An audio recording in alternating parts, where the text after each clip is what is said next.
వేడి వేడి సాంబార్, వేడి వేడి రైస్, అబ్బా! అందులోకి ఒక అప్పడం, ఆ కాంబినేషనే వేరు కదా. Hi guys, welcome to Pavani's kitchen. కొత్తగా నా ఛానల్ ఎవరైనా చూస్తే సబ్స్క్రైబ్ చేసుకోండి. ఈ వీడియో కానీ మీకు నచ్చితే లైక్ చేసుకోండి. రెసిపీ ఏంటో చూద్దామా.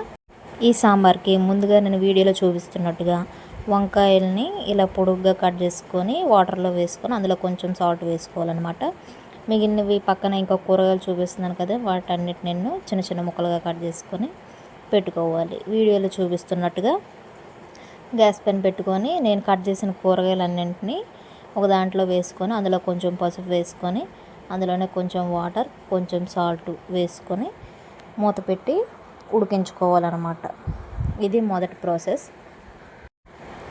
ఇవి ఉడికేలోగా ఇంకో పక్క కుక్కర్ తీసుకొని అందులోనే కొంచెం కందిపప్పు తీసుకొని వాటిని వాష్ చేసుకోవాలన్నమాట. సరిపడినంత కందిపప్పు తీసుకొని వాష్ చేసుకొని అందులోనే కొంచెం పసుపు, కొంచెం ఉప్పు, అలానే వాటర్ వేసుకొని ఇంకా ఉడికించేసుకోవడమని.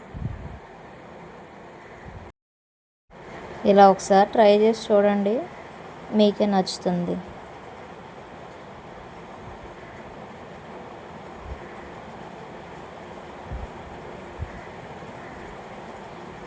ఇలా వేసుకున్నాక గ్యాస్ మీద పెట్టుకొని మ్యాక్సిమం 4 or 5 విజిల్స్ వస్తే సరిపోతుందండి. పప్పు నీట్గా ఉడికిపోతుంది కాబట్టి పూర్తిగాను మెత్తగా ఉడికిపోతే సరిపోతుంది. మరో పక్క మనం పెట్టుకున్న కూరగాయలను కూడా తీసుకొని కలుపుకోవాలండి. వాటిని కూడా కొంచెం మెత్తగానే ఉడికించుకోవాలి. వీటిని కుక్కర్లో వేసినా కూడా అవుతుంది, కానీ బాగా మెత్తగా అయిపోతాయి అన్నమాట, స్మాష్ అయిపోతాయి బాగాను.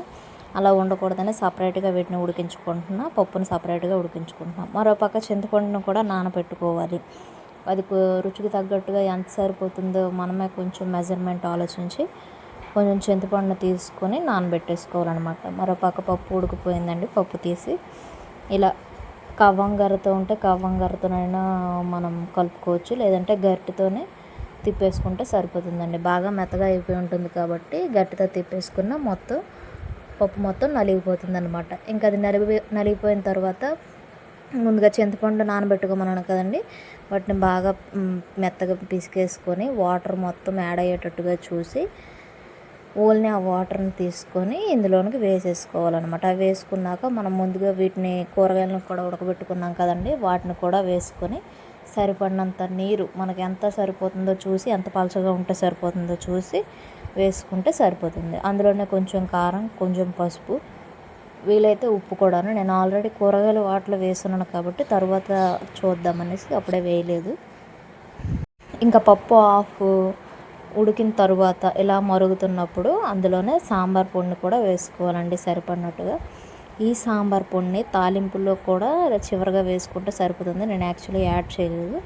అయితే ఇంకో పక్క నేను ఆల్రెడీ కూరగాయలు ఉడకబెట్టిన తప్పెలని తీసుకున్నాను అనమాట. ఆ దాకలోనే కొంచెం ఆయిల్ వేసుకొని అందులోనే వెల్లుల్లి, నెక్స్ట్ ఎండుమిరపకాయలు, తాలింపులు ఆవాలు, జీలకర్ర, ఇంకా మిగిలినవి ఉంటాయి పోపులు వేసుకొని అందులోనే కొంచెం కరివేపాకు వేసుకొని ఇంకా వాటిని తాలింపు పెట్టేసుకోవాలన్నమాట. అవి కొంచెం వేగిన తర్వాత అందులోనే నేను యాక్చువల్లీ వీడియో తీస్తున్నాను కాబట్టి స్టాండ్ ఇంకా పెట్టలేదు, అందుకనే నేను గిన్నెలో కొంచెం సాంబార్ వేసుకున్నాను. కానీ ఇలా కాకుండా సాంబార్ మొత్తాన్ని తీసుకుని ఇందులో వేస్తే బాగుంటుంది, లేదంటే ఈ తాలింపుని మొత్తం సాంబార్లో వంపాలన్నమాట.